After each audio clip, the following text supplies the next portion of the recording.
Assalamualaikum warahmatullahi wabarakatuh. Baiklah, kita lanjut lagi materi kita yaitu tentang bentuk akar.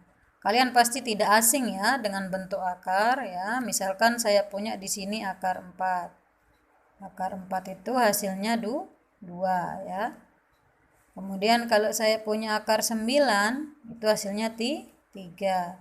Kalau saya punya akar 16 itu hasilnya 4 ya. Kalau saya punya akar 25 itu 5. Kalau kita kaitkan dengan perpangkatan ya, misalkan saya punya 2 pangkat 2 itu hasilnya 4. Kemudian kalau saya punya 3 pangkat 2 itu 9 ya. Kemudian ada 4 pangkat 2 itu 16. Kalau ada 5 pangkat 2 itu 25. Jadi kebalikan ya, kebalikan dari perpangkatan. Itu yang disebut dengan bentuk akar ya. Di dalam bentuk akar itu kita kenal yang namanya bilangan rasional dan irasional ya. Yang pertama dulu kita bahas bilangan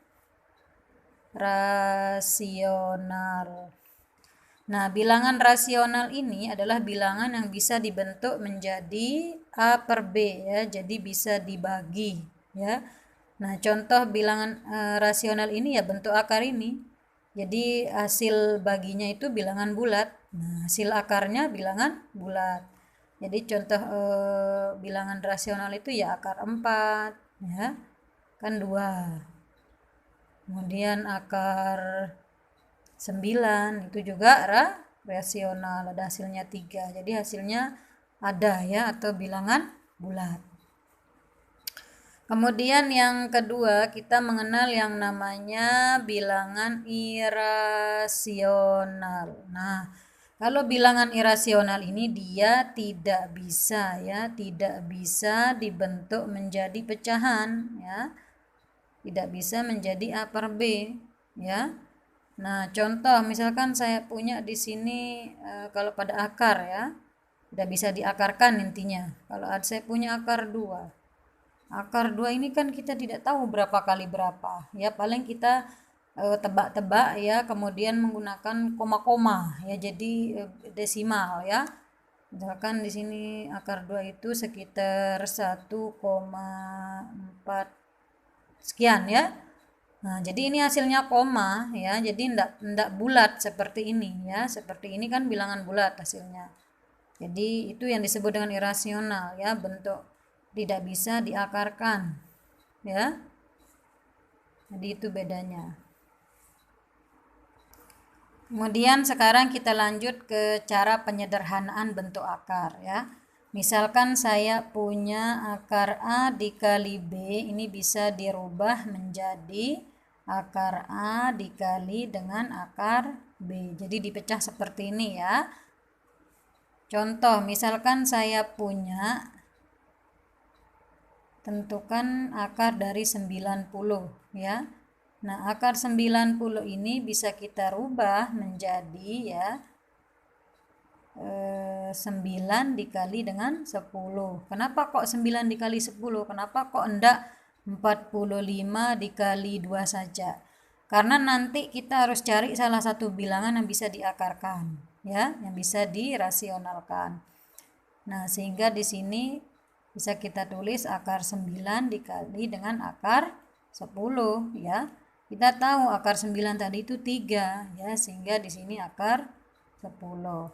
Kira-kira ini rasional apa irasional? Ini termasuk irasional ya, karena ada bilangan yang belum bisa diakarkan di sini ya. Kemudian kalau misalkan saya punya akar berapa di sini ya? 32. Kira-kira akar 32 ini gimana ya? Nah, bisa kita rubah menjadi 16 dikali 2 ya. Jadi salah satu nanti bisa diakarkan ya. Kita pecah ya, akar 16 dikali dengan akar 2. Akar 16 berapa? 4. Di sini tinggal akar 2 sehingga hasilnya 4 akar 2.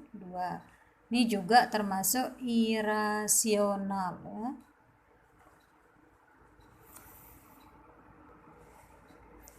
Kemudian sekarang kalau kita ke bilangan berpangkat pecahan ya. Nah, contoh misalkan saya punya di sini ada akar A pangkat M, di sini N. Nah, ini bisa kita rubah menjadi A pangkat M per N ya. Atau misalkan saya punya di sini akar A, di sini tidak ada ya, angka sebenarnya 1, kemudian di sini saya tulis N. Ini bisa kita rubah menjadi A pangkat 1 per N. Jadi begini ya perubahannya. Nah, contoh misalkan saya punya di sini berapa ya? Akar pangkat 3 dari 8 misalkan. Nah, berarti ini bisa kita rubah menjadi ini ya, rumusnya. Berarti 8 pangkat 1 per 3.